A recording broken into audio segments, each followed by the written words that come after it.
Hey folks, this is Gabe, Security Baron, and Google powers a lot of the tech in our daily lives. So let's go ahead and check out their flagship smart display, the Google Nest Hub Max.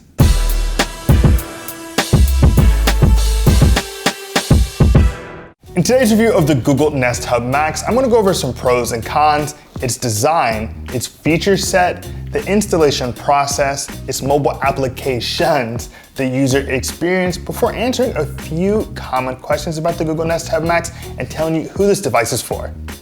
For detailed written reviews of the Google Nest Hub Max and other Google Nest products like the Google Nest Wi-Fi and Google Nest Mini, you can head over to securitybaron.com. There you will find breaking news, educational guides, and expertly researched editorials on all things smart home tech and cybersecurity, along with my own personal opinion on a number of things in the smart home world. Once again, that can all be found at securitybaron.com. Let's kick off today's review of the Google Nest Hub Max, going over some pros and cons, and let's start with those pros. I want to talk about the camera. The camera has 720 high definition video quality, a 127-degree field of view, and an auto framing feature that makes sure you stay the center of attention no matter how you're moving around in space. It also allows you to leave video messages for folks that are already in your home. Now, this camera also doubles as a security camera, a Nest Cam in fact. It integrates into the rest of your Nest ecosystem, so you can get familiar face detection, person detection, even motion detection, along with activity zones like you would with your Nest Cam indoor, as long as you sign up for the Nest Aware subscription. And finally, when it comes to the user experience, the Google Nest Hub is frankly unparalleled. You want to get personalized information when you're actually asking your smart display for how your day is going to be, what your commute is going to be like. And the Nest Hub Max has Google Assistant voice match and face match technology built in. So when you're speaking to it, it's going to recognize who you are and give you your commute and give you your calendar instead of that of your spouse. Now, when it comes to cons for the Google Nest Hub Max, we do wish there were a physical shutter for the actual Nest Cam. Now, we understand that it's not recording if that green light isn't on, but we'd like the ability to just move a latch over to give that ultimate privacy of knowing that nothing is watching us when we want to turn it off. In addition, while it's super cool that it does function as a Nest Cam and has all that functionality, we do think that it is limited to some extent by the fact that it doesn't really have night vision. We would love to see a couple of infrared LEDs to really allow you to see things really well even in the dark using that Nest Cam. So that's a look at the pros and cons on the Google Nest Hub Max. Now that we've gone over the pros and cons for the Google Nest Hub Max, let's talk about its design.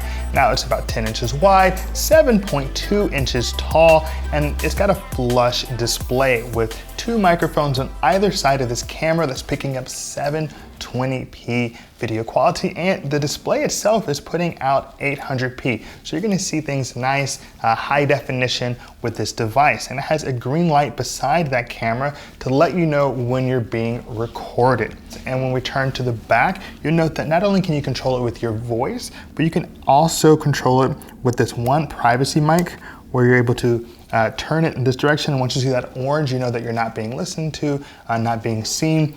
And you have the tactile volume controls on the side of the device. So you can of course control the volume using your voice or just tapping here one way or another.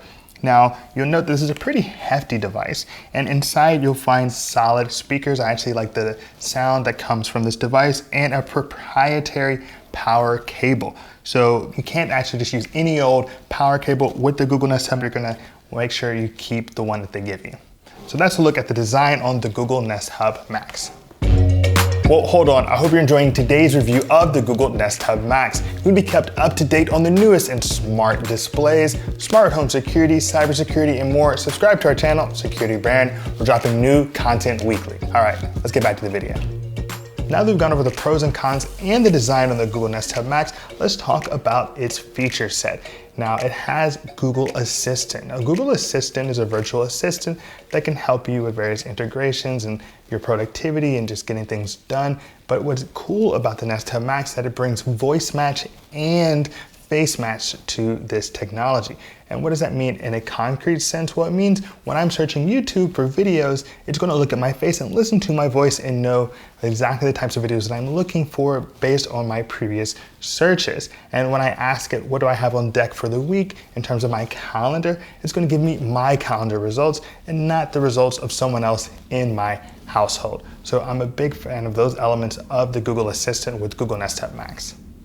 Another feature of the Google Nest Hub Max is the ability to serve as a full-fledged media hub. So you can link streaming services like Spotify, Apple Music, along with Hulu, Netflix, YouTube TV, HBO. And with that 800p video resolution, you're gonna have a nice, solid, almost immersive experience with your Google Nest Hub Max. And those speakers aren't too shabby either, so it's gonna sound really nice.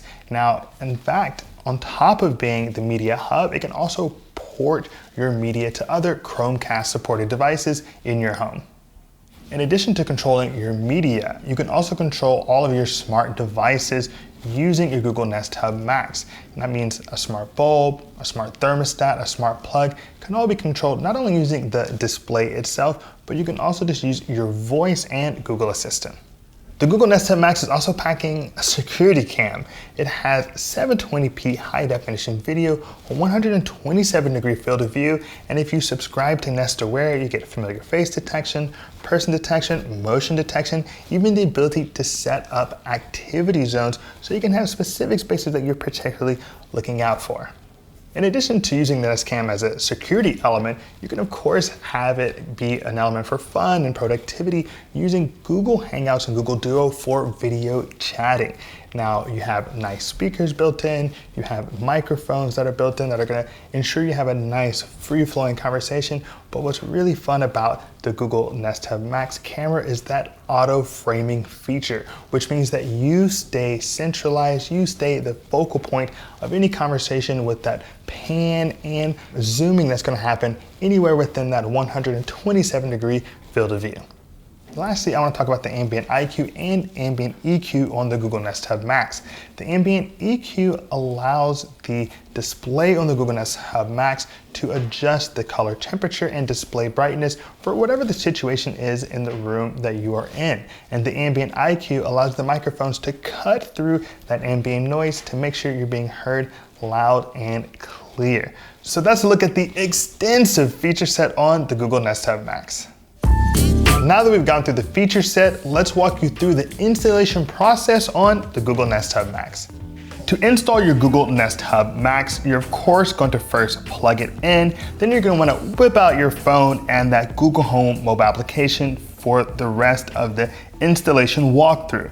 So you'll go to set up new device, it'll ask you to connect to the Nest Hub Max, and then it'll say, is this code on your display? So once you've entered in the code, or rather said that that is the code that is there, it'll ask you, do you want to help improve this Nest Hub Max, which is pretty typical for Google. And then from there, it'll ask you, where's this device located? And you create a unique name. Then you just go ahead and connect to your Wi-Fi.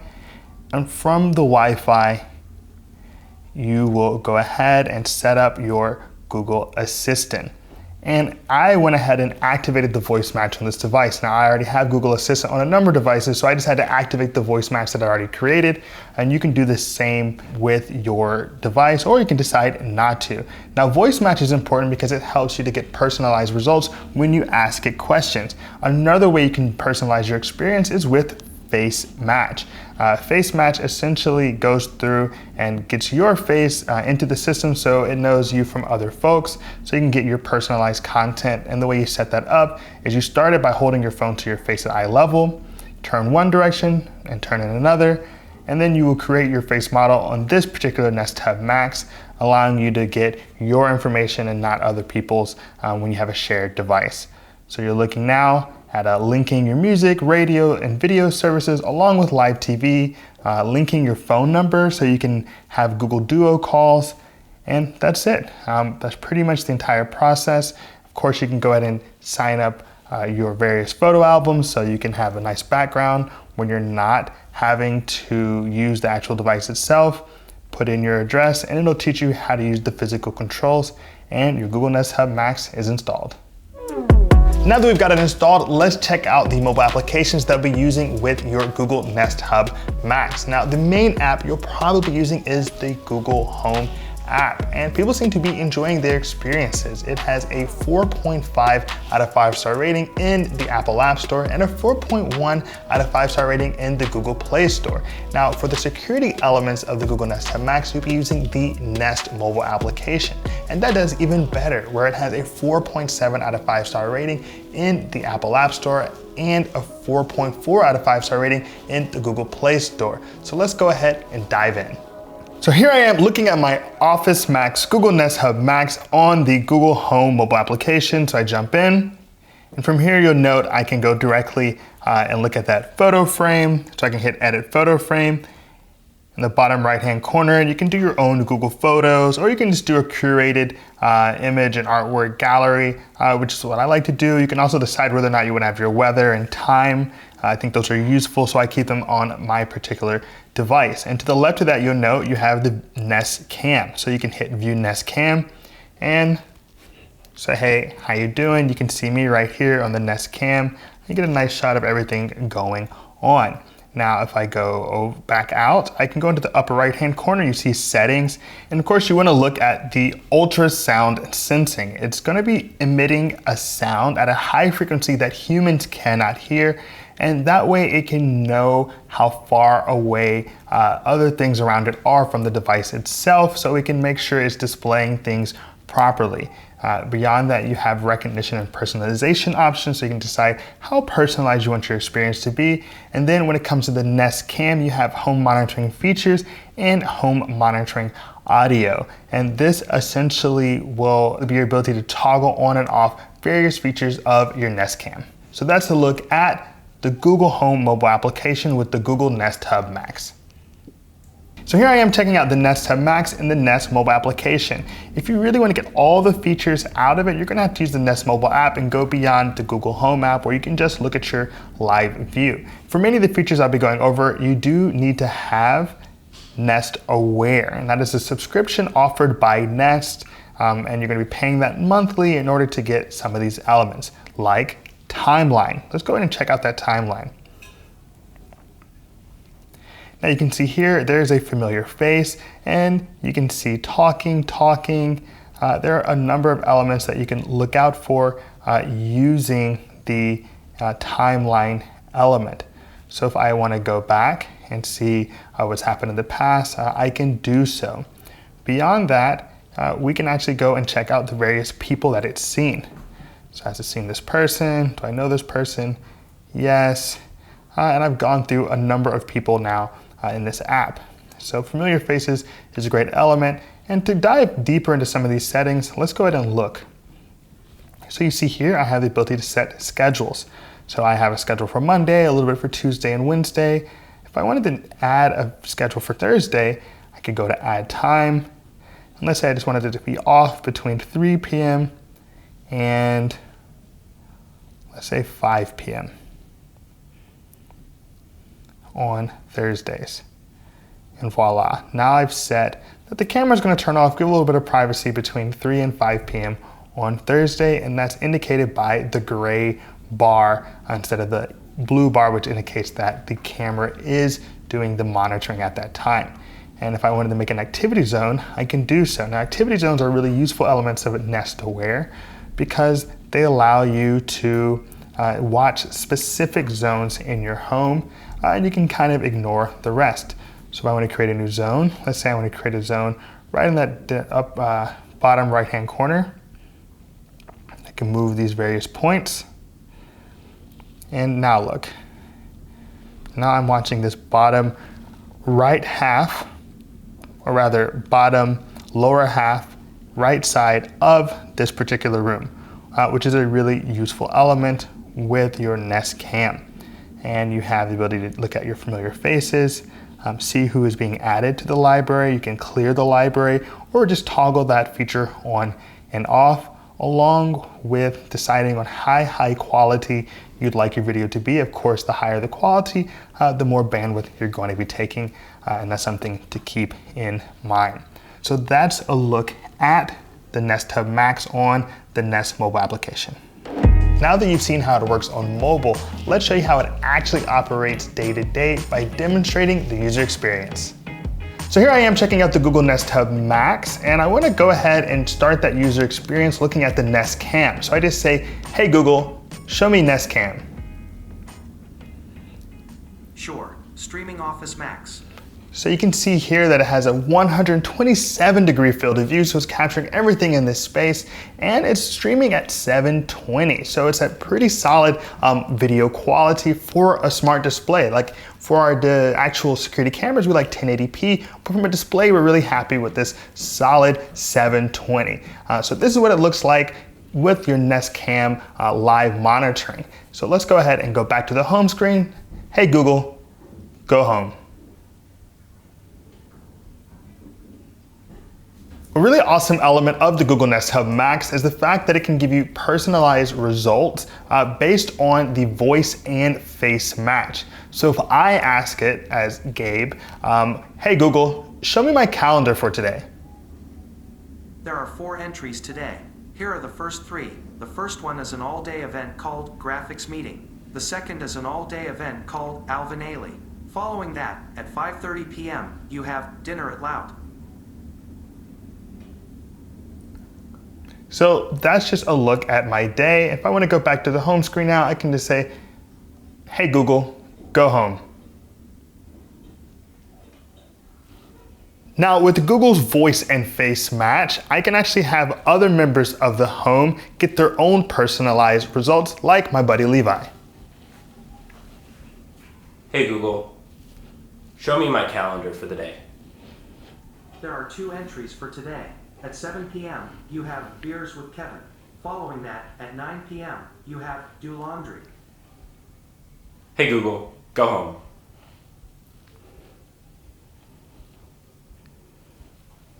So that's an example of how Google can recognize multiple members in your home using Google Face and Voice Match.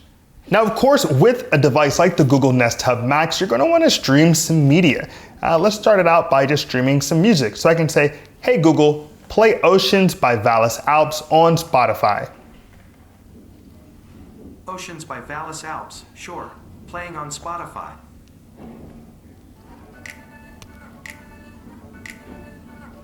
Hey Google, pause music. Now beyond music, I can decide to link my Netflix and Hulu accounts, even Sling and YouTube TV for live television, but maybe I just want to go with some old-fashioned Security Baron on YouTube. So I can say, hey Google, play Security Baron on YouTube. Sure, here's Security Baron on YouTube.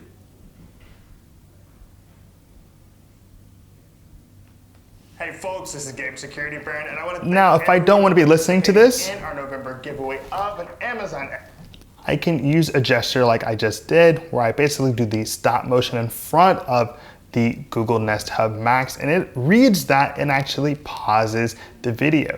Now you can do that to pause and play the video, and we're really anxious to see what other gestures Google releases in the future, as they've said that they're going to include more gestures to control your device.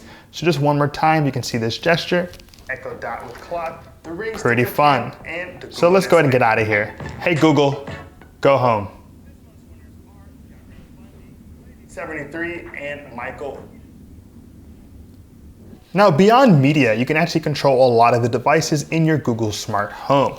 So I go down, look at rooms, and look, I can actually see a number of devices in my Google Smart Home, from thermostats to televisions to other speakers. Now, if I'd like, I can just go ahead and control it using my voice. So I can say, hey Google, turn hallway thermostat down 1 degree. Okay, cooling hallway down. So there's just a couple of ways you can interact with your Google Assistant enabled devices. Now with the Google Nest Hub Max, you're going to use that built-in Nest Cam for things like video calls. So let's go ahead and check it out. Hey Google, call Levi. Making a call to Levi Berry. Now you can see that auto framing is already working with the Nest Cam, which is pretty cool, but it doesn't look like Levi is going to be answering. So let's go ahead and end that call. So that's how you'll be interacting with just a few of the features that Google has packed into the Google Nest Hub Max. Now that we've gone over the user experience for the Google Nest Hub Max, I want to answer a few common questions, beginning with the most basic one. What is the Google Nest Hub Max? It is a almost 10-inch touchscreen display that has Google Assistant included, along with a 720 camera, high-quality speakers, and microphones. The second question is, can you watch TV using your Google Nest Hub Max? And the answer is yes, you can watch TV on your Google Nest Hub Max. In fact, you can watch YouTube TV, Netflix, Hulu, CBS All Access, HBO, among other streaming providers. The third and final question is, how much is the Google Nest Hub Max? And the answer is $229 MSRP. So finally, who is the Google Nest Hub Max for? And I think it's for someone who wants to be able to control their smart home with just one smart display. So in terms of productivity purposes, it's bringing a lot to the table, and it also links with a wide variety of services. It's also for busy families that can really benefit from the voice match and face match technology to make sure that each individual member is getting the personalized results that they need to stay on top of their game. So that concludes our review of the Google Nest Hub Max. If you appreciate today's video, give us a like and hit that subscribe button. As always, this is Gabe at Security Brand. Be secure.